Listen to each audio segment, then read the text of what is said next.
Saya minta satu persatu, saya akan jawab sesingkat mungkin, tak buka no lawang tok untuk melbu dewe. Anda tahu dalam ilmu ada babul ilmi, ada madinatul ilmi. Ono lawange ilmu, ono kutone ilmu atau kampungnya atau desanya ilmu. Ono meneh umul ilmi, ono ibune ilmu. Nek awakmu kepingin roh temenan apa-apa sing koncoku teko Banyuwangi mang ya. Sing di kemarin imam. Jadi awakmu kudu nyekel ibune rek. Jadi temukan segala sesuatu itu ibunya. Kalau Anda melihat kata, cari ibu katanya. Jadi ibune sesuatu hal. Jadi misalnya apa wis? Nek woh ya dolek ana sak oyote sak winihe, aja mek ndelok wohe tok. Wohe kan sadurunge ana kembange, ana godhonge, ana pange, ana wite, ana oyote ya. Ono lemai. Jadi semua diurut sampai ke ibunya, sampai ke asal usulnya atau mata airnya. Assalamualaikum warahmatullahi wabarakatuh. Waalaikumsalam warahmatullahi wabarakatuh. Mbah Nun nami kula Bramantyo saking Betro. Saderenge kula badhe tanglet ungkapan takdim kula teng jenengan, ijinaken kula salim teng panjenengan rumiyin.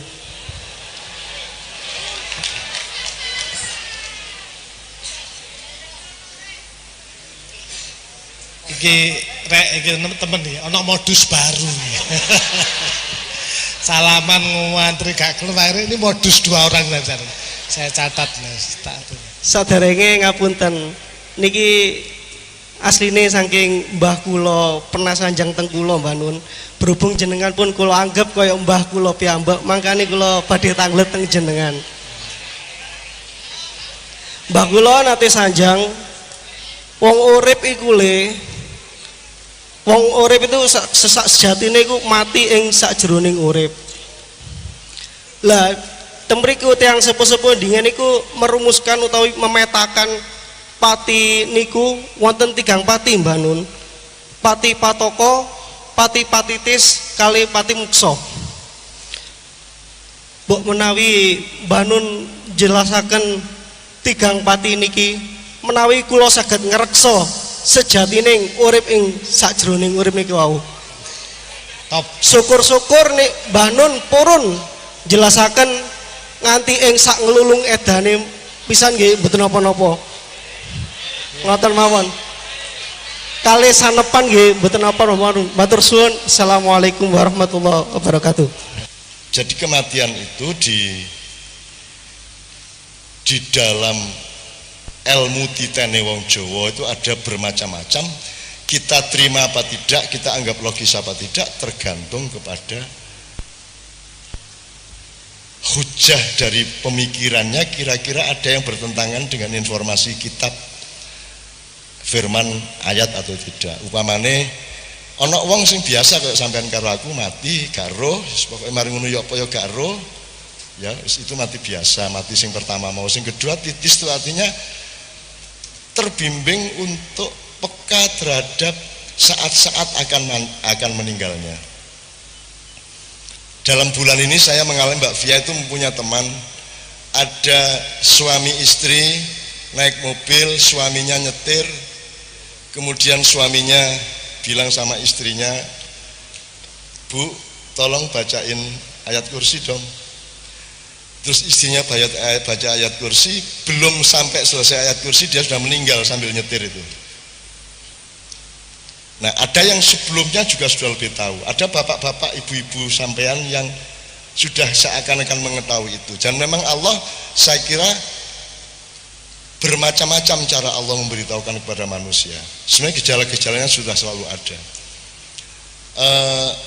Saudara saya sendiri, bule saya sendiri, dalam waktu yang dekat juga di Jakarta, yang suami istri nyetir meninggal. Ketika nyetir itu meninggal, berarti akhirnya nabrak. Jadi bukan nabrak terus meninggal terus nabrak. Sampai bojone melok loro mergo seat belte menek jodone, akhirnya dia luka dalam. Jadi sing lanang mati, 3 hari kemudian bojone operasi mati. Jadi mereka bersatu dunia akhirat. Gitu. Iku ya koyok wis seru sadurunge kabeh gitu. Jadi iku sing jenis kedua. Jadi muga-muga Anda semua akan mendapatkan itu. Tapi nek awakmu ngerti temen kok malah bahaya. Misalnya kontak kandani iki ketoke ponakanmu 3 wulan meneh iki. Saiki tukono wedhus ta apa kono seneng-seneng atine kono gitu. Iku tambah susah. Jadi kalau Anda tahu kapan Anda mati, Anda malah bahaya. Malah melakukan hal-hal yang mungkin tidak masuk akal nanti. Mending kita tidak tahu. Gitu. Yang ketiga yang disebut mokswa atau ada yang menyebut sukmo nguntal rogo. Ini ojo diperdebatkan ya taga. Itu fenomenanya seperti itu. Jadi misalnya salah satu kepustakaannya misalnya Kanjeng Ratu Kidul itu punya adik namanya Nyi Roro Kidul, nama asli mereka itu Nawang Wulan, adiknya itu namanya Nawangsih. Dia ini 5 bersaudara, kakaknya mereka namanya Kiai Sapu Jagat, Sapu Jagat yang jaga Gunung Merapi, kemudian 2 orang ini yang jaga di Laut Selatan, kemudian punya adik lagi yaitu Betoro Katong sama Jumadil Kubro di Parangtritis. Itu mereka itu adalah orang yang mukso tadi itu sukmo nguntal rogo. Ketika dia meninggal rogonya itu ikut dia. Iki beda kalau jenglot. Jenglot itu kaya apa nek di film barat iku rek. Apa iku rek? Dracula iku ya. Vampir. Jadi itu ada semacam ilmu dari ilmu Pangeran Samudro di daerah Jawa Barat Selatan sana. Dia melakukan matek ajis demikian rupa sehingga dia tidak mati-mati asal mendapatkan suplai darah. Jadi makin lama dia tetap hidup berabad-abad sampai mengecil sampai cuwilik ngene iki wonge. Dan iku nek riyo-riyo iku dhek mudal di dalan-dalan iku. Ganggu wong nyopir-nyopir iku cek kecelakaan terus dia ngisep darah. Jadi kapan-kapan mari kita bareng-bareng sweeping golek jenglot ya. Pokoknya pasti royo-royo lho rek pas mudik-mudik kalau ya. Itu. Wallahu alam saya tidak tahu.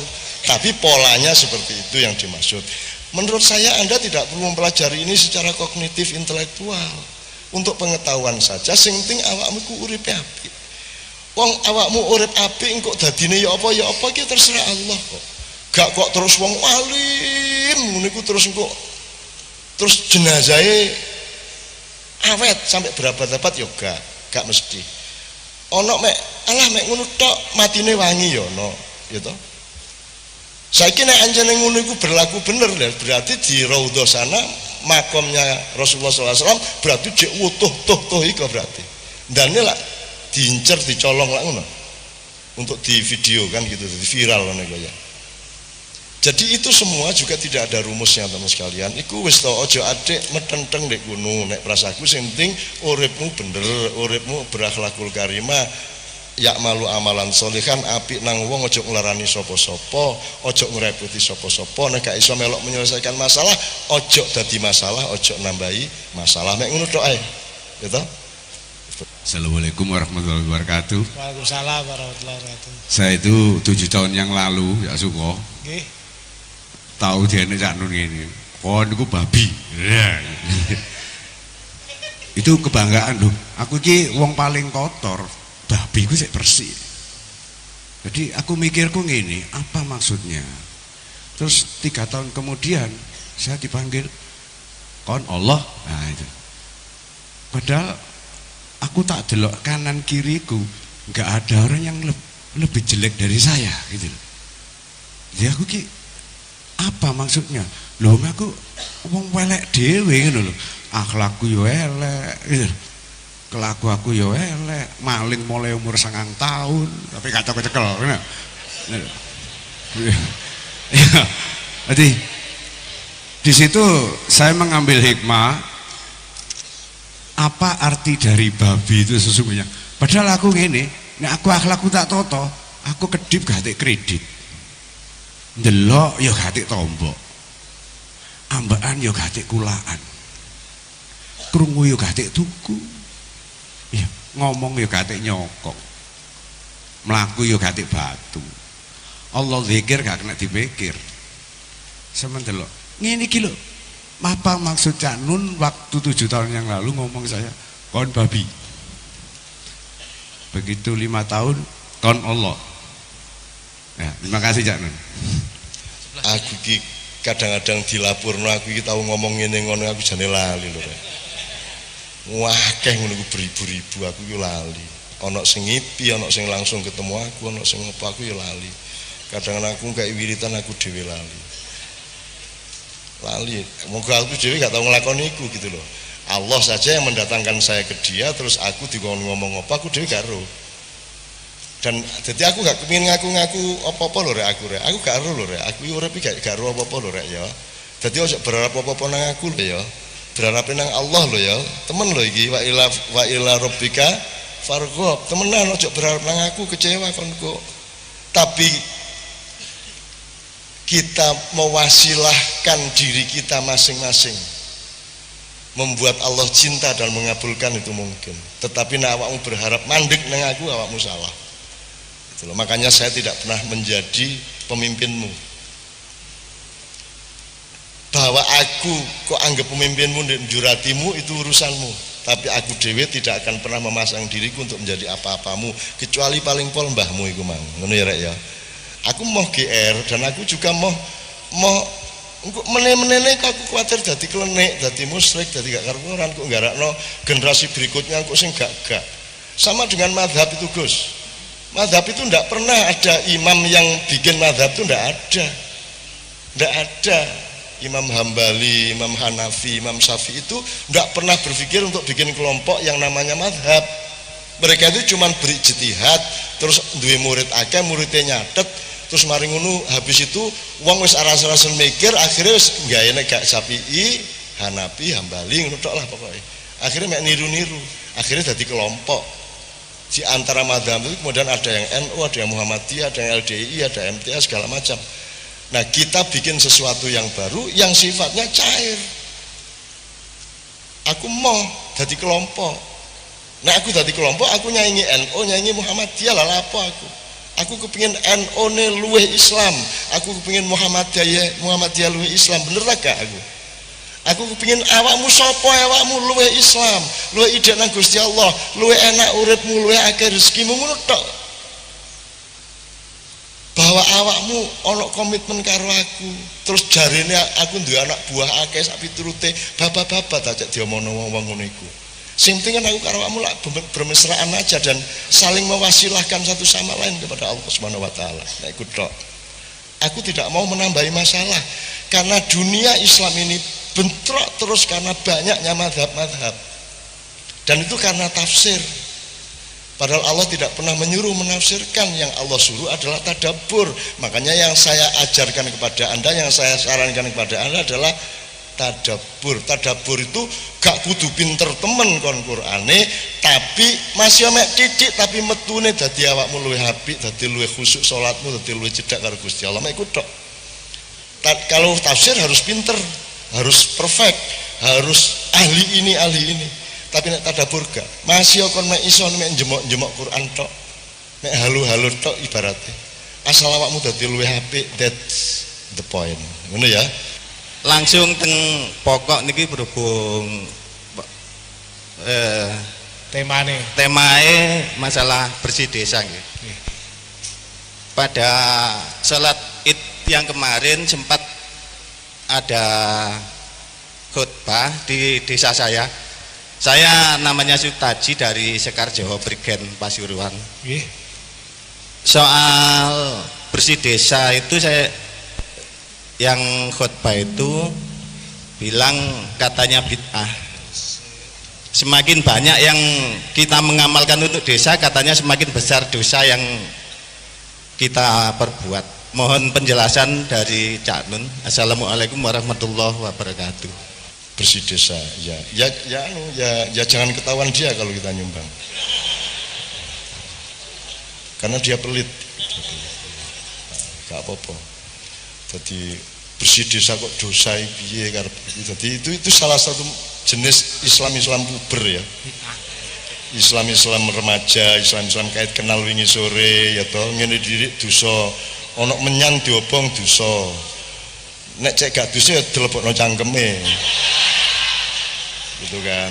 Menyan dosa, jaran kepang dosa, tahlilan dosa, kenduren dosa, neraka sembarang neraka. Traweh gak padha neraka. Celana gak congklang neraka, jenggot titik neraka, nek rada dawa neraka nemen. Wah wis gak karu-karuan wis. Cek angele urip saiki iki gitu loh. Bersih desa kok gak oleh. Wong bersih desa itu kan terusnya bersih diri, bersih awak. Awakmu gak berarti adus iku dosa berarti. Iki lak ngedusi desa sih, mosok ngedusi desa dosa.